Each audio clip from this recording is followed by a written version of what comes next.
Hello there, for today's video, I will teach you how to uninstall Microsoft Office from your Windows computer. Let's begin. First click on Start menu, then select Settings. Click on Apps to open all your applications. Now we see all the application installed in this computer. To uninstall, just click on the application, and you will see the uninstall option below, and then click on it to uninstall. But we will not do it yet because there is another way to uninstall application. And most of the time this is what I use since it is easier to navigate.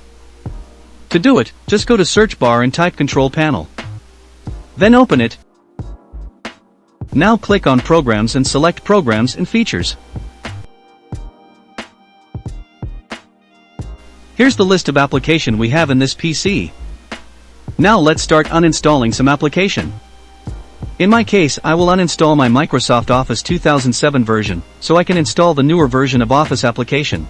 We also have a video on how to install the latest version of Microsoft Office application. To uninstall the app, just right-click on it then click on Uninstall.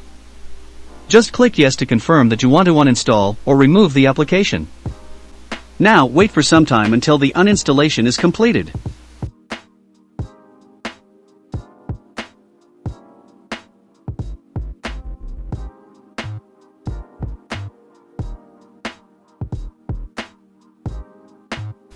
I will also uninstall other application that I don't use.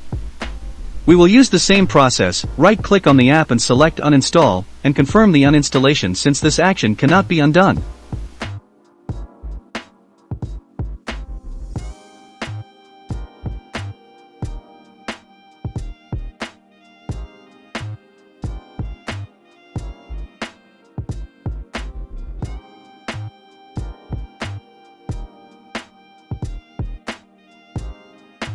That's all for this video. If this helped you, consider subscribing and turn on notification bell icons to never miss my new uploads.